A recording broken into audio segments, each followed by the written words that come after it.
Les vraies voix, Frédéric Brindel. Nous y sommes, quasiment 17h30, c'est l'heure du premier débat dans Les vraies voix. Un premier débat qui nous emmène sur l'actualité internationale qui est vraiment très très chaude là en ce moment. Alors, récapitulons. La question que nous vous posons, c'est Taïwan est-elle la nouvelle Ukraine? Dans un instant, je vous donnerai les premiers chiffres de la consultation à laquelle vous répondez sur le compte Twitter de Sud Radio. Les États-Unis ont déclaré ce matin que Nancy Pelosi, qui est la présidente de la Chambre des représentants, se rendrait bien à Taïwan. Malgré les réactions de Pékin, de la Chine. Ce matin, Pékin a déclaré à son tour: les États-Unis paieront le prix en cas de visite de Nancy Pelosi à Taïwan. Aux dernières nouvelles, Alaou Kili a suivi ça, elle est bien arrivée. Elle a atterri à Taïwan. Taïwan, c'est la Chine nationaliste, une île au large de la Chine. Pékin considère que cette Chine est à elle. La Chine estime que l'île est l'une de ses provinces historiques qu'elle n'a pas encore réussi à réunifier avec le reste du pays. Opposée à toute initiative qui donnerait aux autorités taïwanaises une légitimité internationale, elle est vent debout contre tout contact officiel entre Taïwan et d'autres États. Alors, certes, les Américains protègent habituellement cette île de 23-24 millions d'habitants. Pourtant, Taïwan est souvent visité par des diplomates américains. Mais là, la Chine dit stop, provocation. C'est un conflit qui se dessine.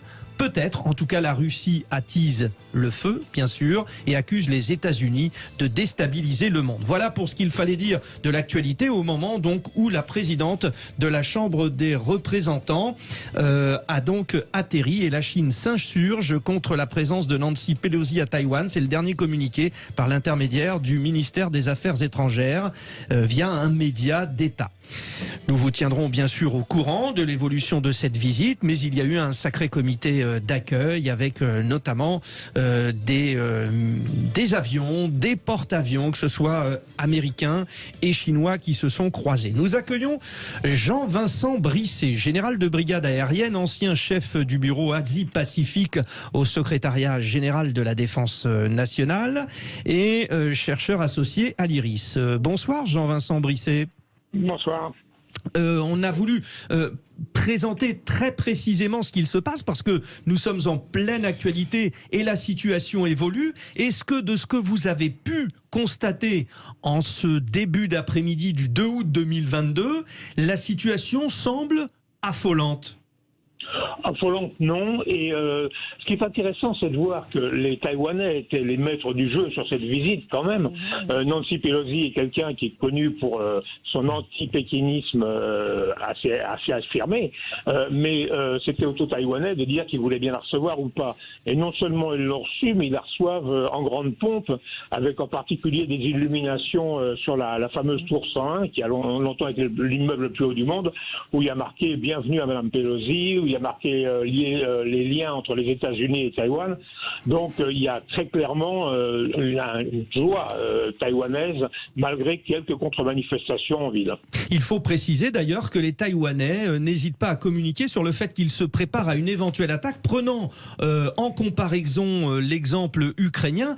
Et alors finalement, c'est la conjonction de cette venue de Nancy Pelosi et de l'actuelle guerre en Ukraine et la tentative d'invasion russe qui fait que ce qui est en train de se passer de la part des Chinois, leur déclaration notamment, laisse craindre le pire. Mais les Taïwanais vivent depuis très longtemps avec cette idée. Alors oui, ça depuis 1949, Taïwan est sous la menace permanente de Pékin. Il y a eu jusqu'au milieu des années 50 des affrontements militaires relativement importants. Depuis, c'est plutôt une guerre de communiqué, même s'il y a eu encore quelques tirs pendant quelques années. Mais il faut savoir aussi qu'il y a quand même pratiquement un million de Taïwanais qui, encore pas longtemps, vivaient sur le continent. Et que moi, j'ai vécu à Taïwan il y a une trentaine d'années. Il n'était pas question de téléphoner sur le continent, il n'était pas question de s'y rendre, alors que depuis plus de 10 ans maintenant, il y a un tiers des vols qui décollent de la capitale de Taïwan, Taipei, vers le continent. Donc les choses ont beaucoup changé, mais l'affirmation de l'indépendance de fait de Taïwan est rentrée dans la population taïwanaise, qui parlait avant de chinois du continent et de chinois de Taïwan, et qui maintenant parle de chinois tout court pour les chinois du continent et de taïwanais pour les gens de Taïwan.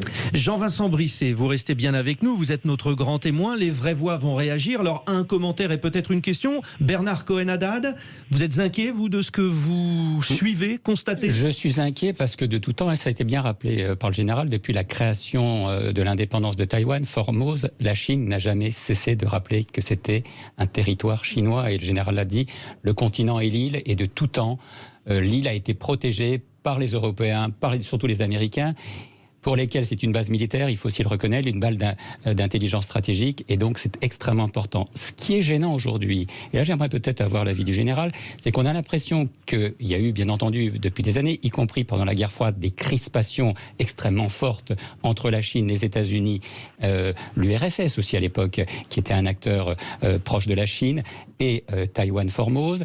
Aujourd'hui, on a l'impression que le fait qu'il y ait eu une guerre en Ukraine a débridé un certain nombre de volontés qui ça étaient crée un contexte expansionnistes. On pensait qu'il pourrait y avoir une guerre nucléaire. On voit bien qu'on revient sur un terrain conventionnel, et peut-être que demain, si ce n'est par un mouvement militaire, voire des accords économiques, voire tout simplement des négociations internationales, on a l'impression que la Chine a envie de récupérer plus vite que c'était prévu, comme elle a récupéré Hong Kong, il ne faut pas l'oublier, à un moment donné. Taïwan, mais ça c'est écrit, c'est-à-dire que Hong Kong, dans un premier temps, appartenait à la Grande-Bretagne, et il était prévu qu'elle passe dans le giron. Donc là, finalement, c'était pas aussi... Non, mais la Chine, depuis un certain nombre de mois, montre son intérêt pour Taïwan, et le fait que la présidente démocrate de la Chambre des représentants y soit allée, c'est aussi un signe fort de la part des USA que pour l'instant, ça reste sur surveillance, et qu'il y a peut-être des éléments de renseignement qu'on n'a pas concernant un mouvement fort militaire de la Chine qui a mobilisé des troupes il y a un certain nombre de mois sur cette partie du continent. Je vous donne la parole et je vous laisse répondre, Jean-Vincent Brisset, juste pour vous dire que nos auditeurs, pour l'instant, disent oui, Taïwan est une nouvelle Ukraine à 70%. Jean-Vincent Brisset. Alors, ce qui est intéressant, on parle toujours de cette comparaison entre l'Ukraine et Taïwan, mais il faut bien voir que dans ce cas-là, la Chine est un pays qui estime qu'il est légitime propriétaire ou ami de Taïwan, et qu'elle veut récupérer de la même manière que les Russes veulent récupérer les provinces séparatistes du Donbass.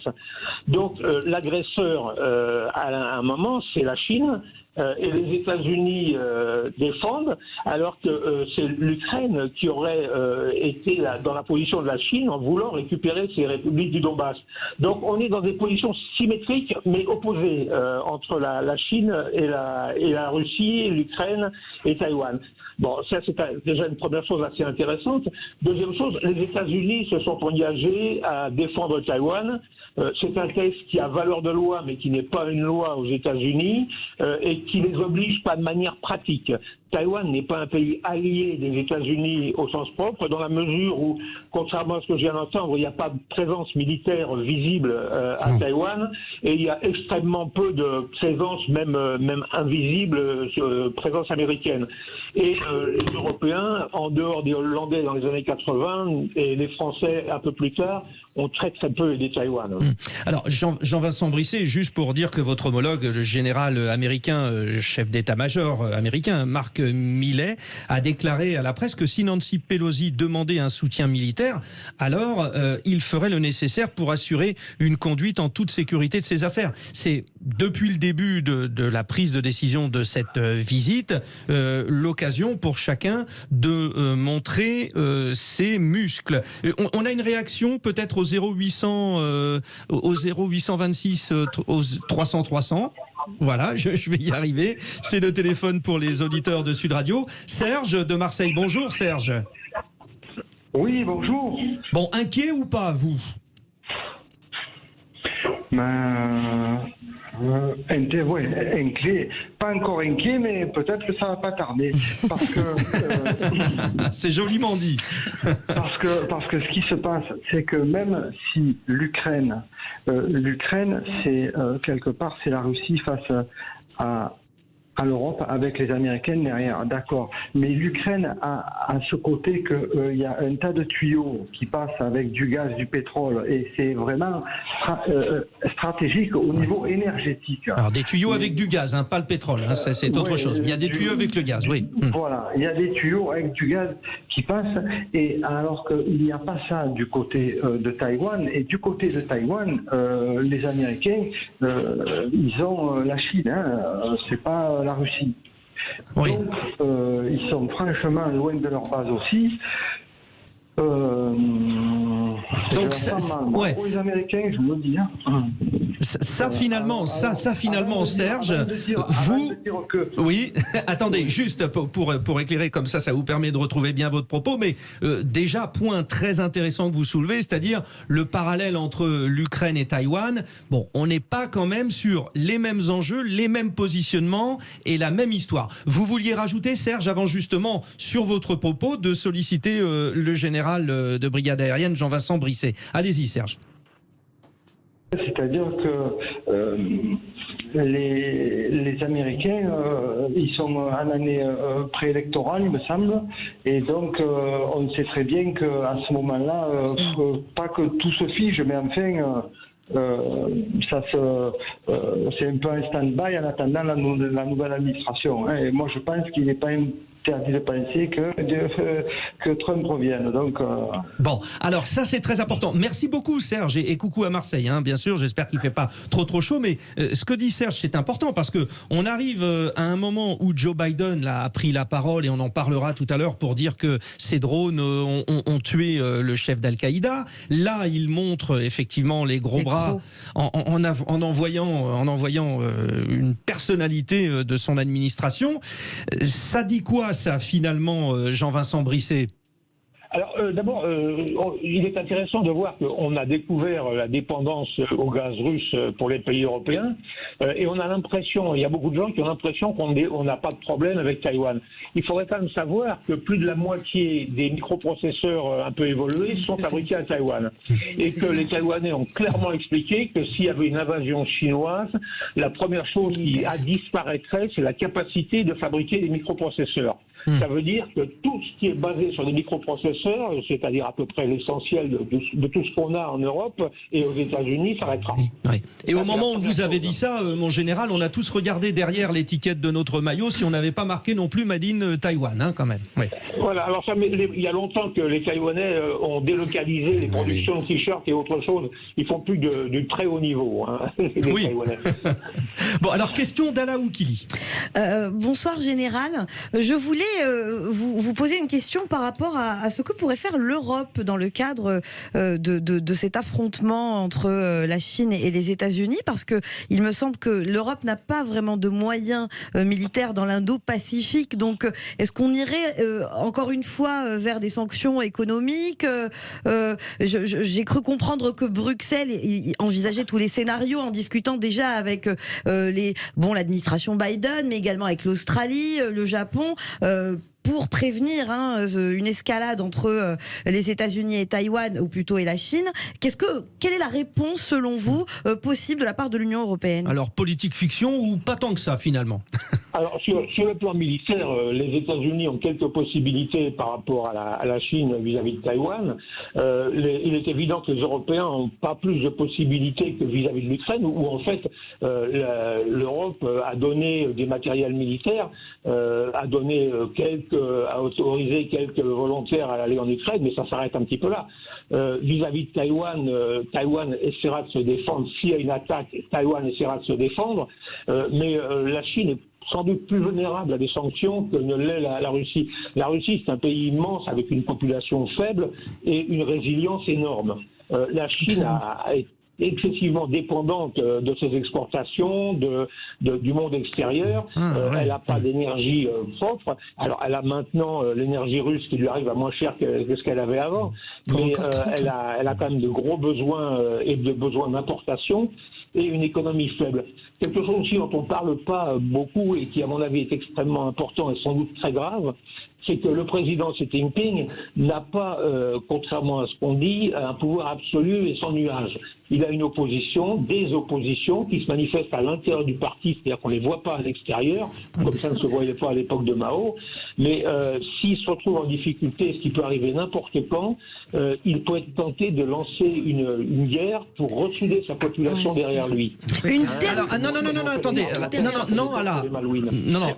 C'est au tour d'Isabelle Marchandier. Très bien. Oui, mon général, oui. À la compétence relativement faible quand même des militaires chinois qui risquent de provoquer simplement une collision ou des choses comme ça avec un bâtiment américain.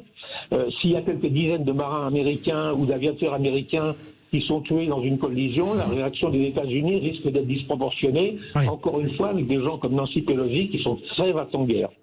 Bon, alors, réaction autour de la table. Isabelle Marchandier, on ne vous a pas encore écouté sur le sujet. Oui, non, mais le général a dit ce que je voulais dire, c'est-à-dire qu'il y avait je voulais revenir sur les tensions internes en Chine, où finalement, la crise économique, les fermetures d'usines, de ports, et le commerce qui se porte moins bien, la Chine pourrait très bien, surtout qu'il y a le 20e congrès en novembre du PC et voilà, et donc il va être nommé président à vie, donc ça va calmer les tensions internes aussi au sein du parti et il pourrait jouer la carte nationaliste pour ressouder le peuple derrière lui et donc aller au conflit avec Taïwan. Bon, et ça c'est une tendance un peu particulière parce que de ce que dit le général, on avait l'impression finalement que les Chinois seraient peut-être un petit peu plus robustes et plus indépendants que les Russes, mais visiblement non, les Chinois sont plus dépendants. Isabelle Marchandier. Ouais. Oui, après, alors moi c'est plus, je veux revenir aussi sur Taïwan. Taïwan n'est pas l'Ukraine il faut bien faire la distinction entre les Ukrainiens qui sont quand même divisés ils ont toujours été divisés entre les pro-russes, toute la région du Donbass qui était russophone qui sont toujours russophones et qui voulaient absolument l'indépendance et Taïwan qui est complètement uni et c'est un peuple le régime est démocratiquement c'est un régime démocratique. Le régime ukrainien est quand même il y a une corruption latente, il y a l'opposition qui est muselée. Il y avait eu quand même des élections aussi. Oui, bien sûr, mais ce que je veux dire, c'est quand même ça n'a rien à voir. Deux situations différentes. Bernard Cohen-Haddad aussi avait une réflexion. J'avais une réflexion, plutôt une interrogation. On a beaucoup parlé qu'il fallait ménager la Chine dans la guerre russo-ukrainienne. Vous le savez, un certain nombre d'analystes ont dit que les Chinois était le cavalier qu'il fallait actionner pour pouvoir, ou l'effet de levier pour pouvoir faire plier Poutine, en tout cas, si ce n'est Poutine, avoir un dialogue constructif et serein. Et je voulais voir avec le général qu'est-ce qu'il pouvait penser de cet accord Chine-URSS, justement sur une capacité de mobiliser des troupes dans un conflit limité pour mettre la main sur Taïwan. Qu'en pensez-vous, alors que les faucons américains sont peut-être plus volontaires dans les paroles et moins budgétaires compte tenu des dépenses et de la capacité de Biden à mobiliser des troupes? Et ça sera mon général, oui. Alors, et ça sera mon général une conclusion. Donc on fait assez court. Vous rajoutiez juste à la Wikili. Je disais, sachant que la Russie et la Chine ont déjà fait des entraînements militaires ensemble dernièrement. Voilà. Donc sur ce constat de nos vraies voix, la conclusion de notre expert, le général Jean-Vincent Brisset. Alors d'abord, une première chose, une alliance militaire entre la Chine et la Russie, c'est pour le moment pas possible. Il y a eu des exercices, quand on dépiote un petit peu ce qui s'est passé au cours de ces exercices, c'est beaucoup de communication, mais pas d'entraînement commun militaire. Ça ressemble en rien à une alliance. Donc là, il y a vraiment rien à imaginer. Mais par contre, il y a à l'heure actuelle quelque chose qui se renforce, et ce sont les BRICS, le Brésil, Russie, Inde et Afrique du Sud. Et les très nombreux pays qui demandent à rejoindre ces BRICS. Les Russes ont condamné déjà la visite de Pelosi à Taïwan par la voix de leur ministre des Affaires étrangères. Et ce qu'on voit, c'est qu'il y a de plus en plus de pays de ce qu'on a appelé le tiers-monde, du hors-Occident, qui demandent à rejoindre les BRICS. Le dernier, c'est l'Algérie quand même. Et que quand on voit les pays qui ont condamné la Russie à l'ONU et aux droits de l'homme sur l'invasion de l'Ukraine, ça représente 40 pays qui représentent moins de 15% de la population mondiale. On ne se rend pas compte en Europe, mais l'Occident est isolé sur l'affaire ukrainienne. Ouais. Et d'où le danger. Un bloc, et le bloc, il a la Russie, la Chine, mais aussi l'Inde, qui est tout à fait partie. Le Brésil, on n'en parle pas, mais qui est tout à fait partie les fameuses BRICS. Oui, je vous interromps. C'est le seul des pays des BRICS qui ne soit pas directement partie prenante, mais on a un bloc qui est en train de se constituer, que l'Occident a fabriqué lui-même. Merci, Général Jean-Vincent Brisset. Merci à nos vraies voix qui restent là, bien sûr. Vous dites, les auditeurs de Sud Radio, oui, Taïwan est une nouvelle Ukraine à 70% contre 30%. Ça n'a pas bougé, même si il y a eu des votes supplémentaires. Écoutez cette petite chanson, c'est une chanson qui a été interprétée par des Taïwanais et qui critique justement la position de la Chine. On se retrouve dans un instant pour le grand jeu de l'actualité, ambiance Taïwan musicale.